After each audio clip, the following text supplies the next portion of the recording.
Hi everyone, it's me, your girl, Queen BB, and I'm here today with another interesting topic. And our topic for tonight is a popular demand topic. Honestly, it's something that my followers, my friends, everyone has been asking me to share with them.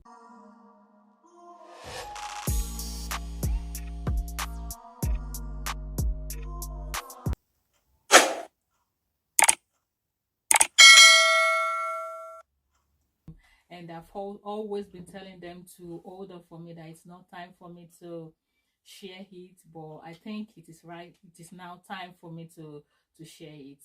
So, and what I would like to talk about tonight is about what happened to me in 25 October 2024.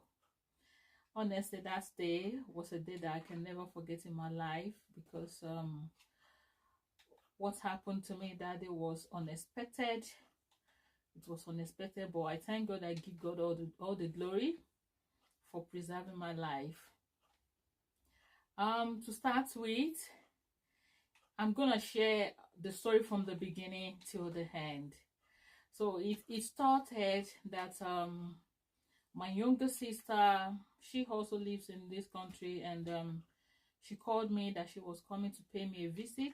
She lives outside my city, so I was so excited because it was around 6 months or over 6 months that I saw her last, before she called me that day that she was coming to pay me a visit, that she was gonna spend some days, as a matter of fact 2 weeks in my house, that she was on a annual leave.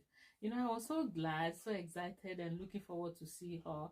I was up and down, taking care of everything, making sure that I made her a very nice meal, so that when she come, she can be able to have a very lovely meal, you know.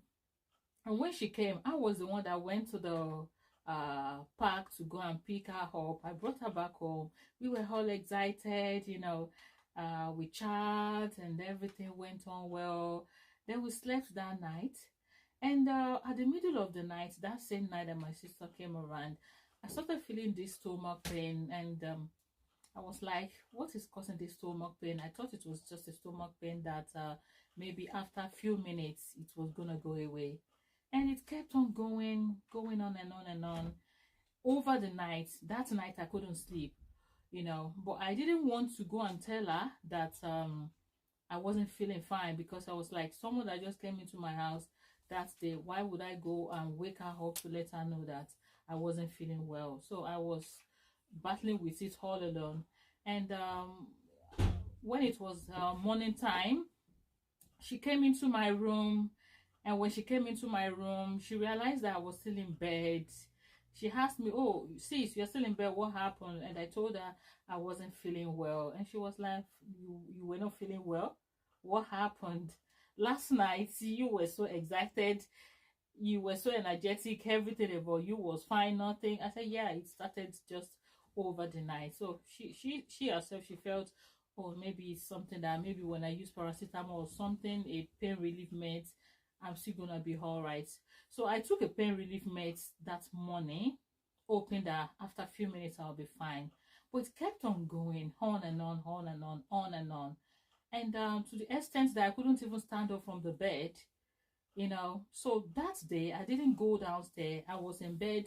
I think I stood up at some point. I went into the toilet. I came back to the bed.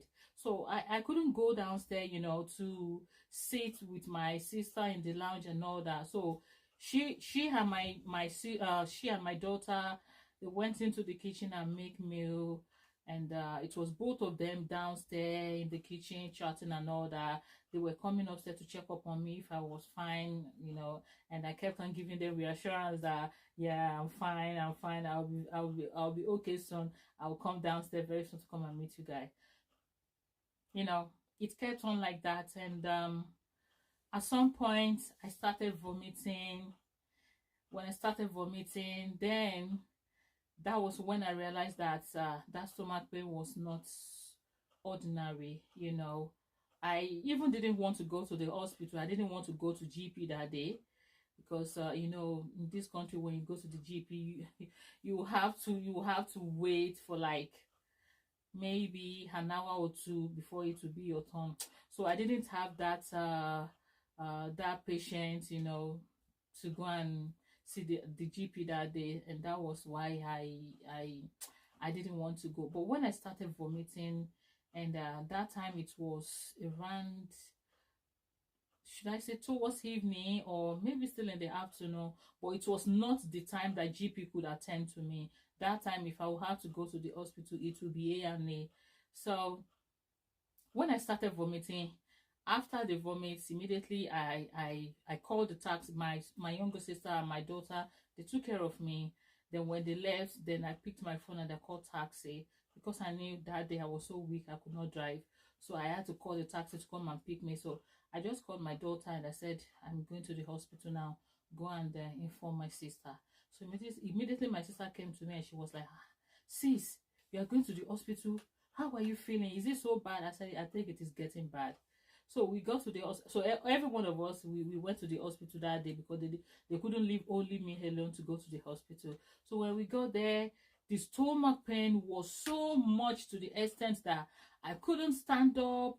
I started vomiting, throwing up, you know, every now and then, and shouting. The stomach pain was so severe to the extent that I couldn't stand up, I couldn't walk, you know. At the long run, I saw the doctor attended to me, and immediately the doctor told me. So when the doctor attended to me, that time I started feeling cold. I was shivering so much. I was shivering, and I was so thirsty, and I kept on shouting, "Can you give me water, please? I'm thirsty. I need to drink. I need to drink." And the doctor said, "No, no, don't give her water. Don't give her water to drink." Because I said, "Why? I'm so thirsty. Give me water." They said, "No, they need to perform some tests." So they started the test, the urine test, the blood test. So it was so another story. It was so hard for them before they could be able to get my veins. Yeah, because I've got a very tender skin, and all my veins were very tiny. I've got all these tiny veins, you know, right from my childhood.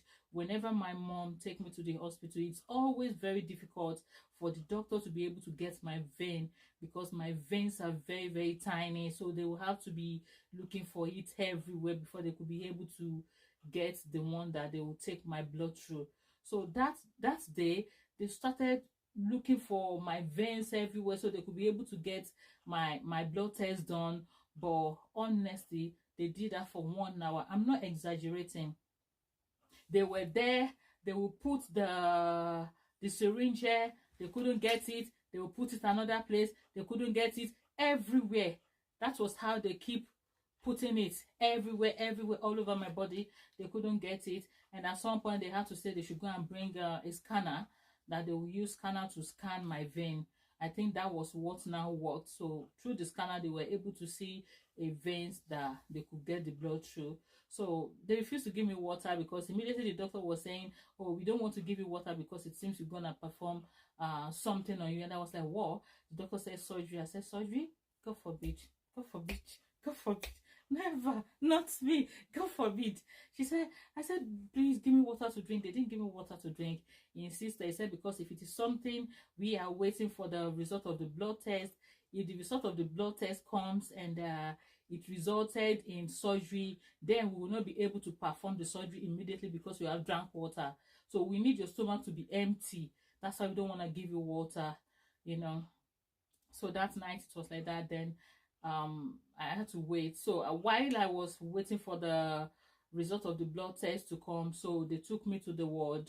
So immediately they admitted me, and so I was in the ward on the bed waiting for the result. But I think they gave me some pain relief meds. Yeah, they gave me pain relief. Yeah, I was given some pain relief meds, and while I was waiting for the result of the blood test. So after, I think, while I was still even waiting for the result of the blood test, they said I need to do a scan. So I was being taken to the scan room. So they did the scan of my general body, And so it was now two results that we were waiting for, the blood test and the scan result. So, and when the result came out, guys, so while I was waiting for the results of the blood test and the scan, you know, I was there lying in bed in the ward. And when the result came out, the doctor said the scan result proved that I have got appendix. You know, when the doctor said appendicitis, I was like, appendicitis? Me? What happened? When? But there was nothing wrong with me. Because before my sister came, that very day my sister came, because that was still the day I went to the hospital, I was very strong. My energy was 100%. Nothing was wrong with me at all. Nothing. Apart from that midnight that I started feeling some stomach pain. I was like, what? Okay, and maybe you should give me medicine and let me go on. The doctor said, now we have to do a quick surgery for you because we have to do it.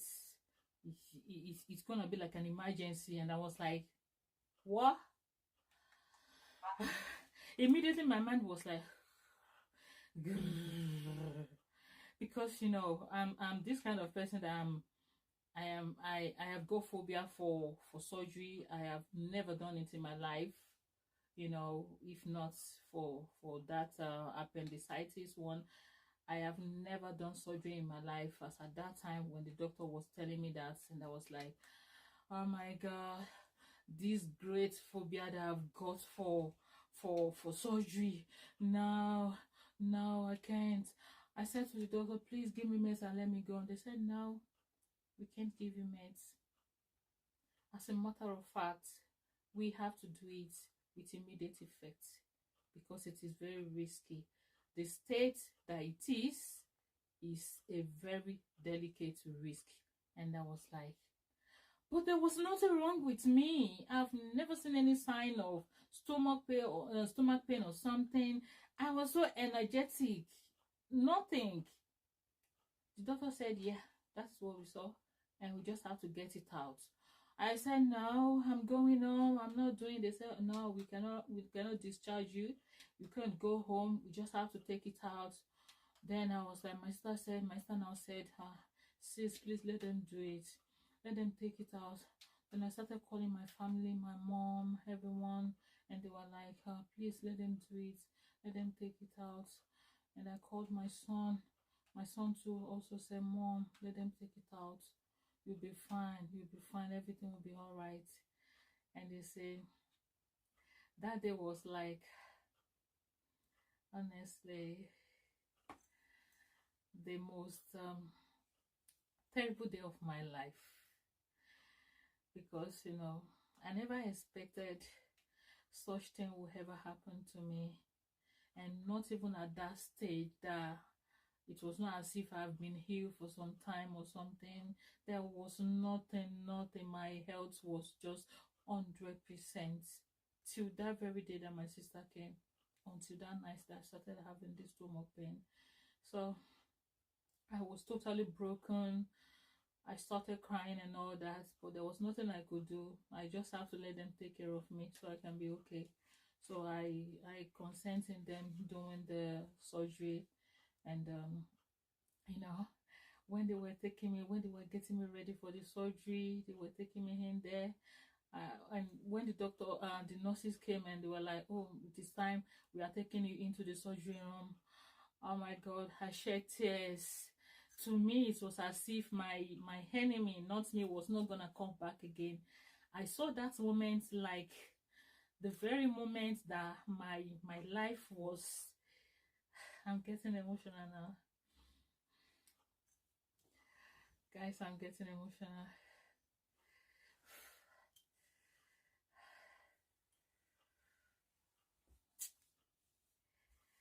I'm getting emotional.